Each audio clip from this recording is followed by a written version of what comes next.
In the heart of the African savanna, a vast land of golden grasses and towering acacia trees, a great drought had befallen the wild animals.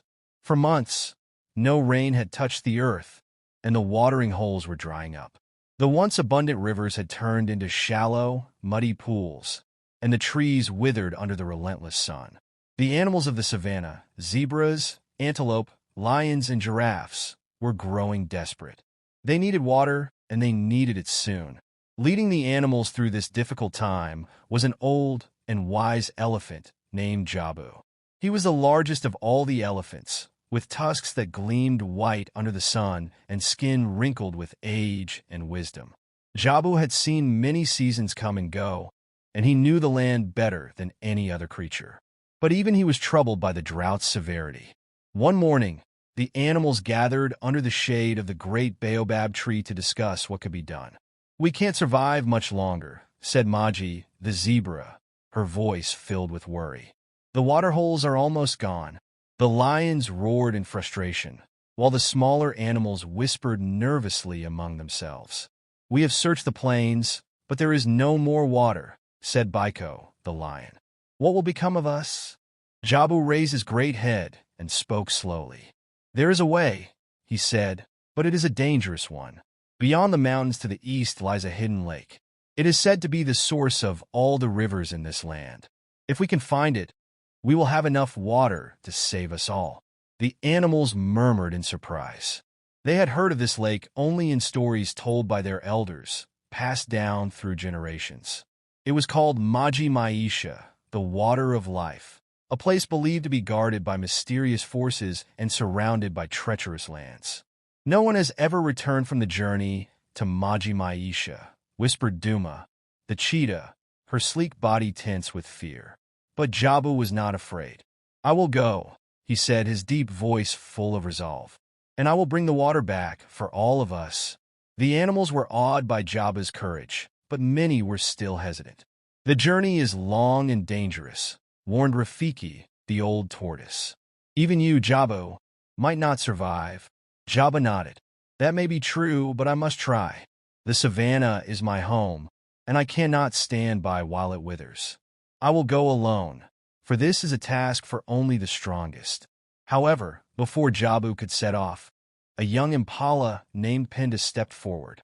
She was small, with slender legs and bright, hopeful eyes. "I will go with you, Jabu," she said softly. The other animals gasped. "You are too young and too small for such a journey," said Kiangosi, the baboon. "This is not your place." But Pinda stood tall. "I may be small, but I am fast and full of heart. Together, Jabu and I can make this journey. We will bring the water back for everyone." Seeing her bravery, Jabu nodded in approval. "Very well," he said. "We will go together." And so, the wise elephant and the young impala set off on their journey.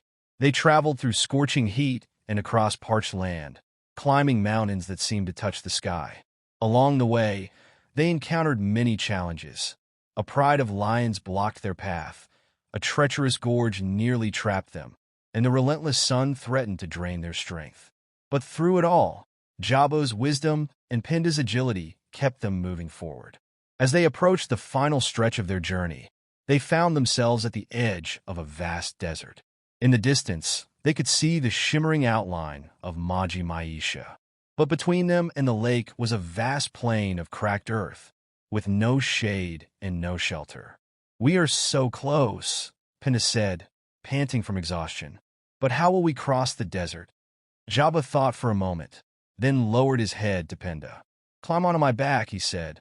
"I will carry you. Together we can make it." With Pinda riding on his broad back, Jabu trudged through the desert, his powerful legs moving slowly but steadily across the burning sand. His skin baked under the sun, but he never stopped. With each step, the hidden lake grew closer and closer, until finally, after days of relentless effort, they reached the shores of Maji Maisha. The lake was even more beautiful than the legends had described. Its crystal-clear waters sparkled under the sunlight, and tall, green trees surrounded it, offering shade and cool air. Jabu and Pinda stood in awe for a moment, marveling at the sight. "We made it," Pinda whispered, her voice full of wonder. Jabu dipped his great trunk into the water and drank deeply, feeling the cool liquid revive his strength. Then he filled his trunk with water and turned to Pinda. Let's bring this water back to the others. The journey back to the savannah was just as hard as the journey there, but Jabu and Pinda carried the hope of the savannah with them. When they finally returned, the animals gathered in amazement as Jabu released the life-giving water from his trunk into the dry riverbed. The water flowed freely, spreading throughout the savannah, filling the rivers and watering holes once more. The animals cheered, their joy echoing across the plains. They had been saved, thanks to the courage of the wise elephant and the heart of the young impala. From that day forward, Jabu and Pinda were celebrated as heroes. The animals no longer feared the dry seasons, for they knew that together they could overcome any challenge. And every year, when the rains finally came, they remembered the journey to Maji Maisha, the journey that taught them the power of wisdom, bravery, and unity. I hope you enjoyed the story.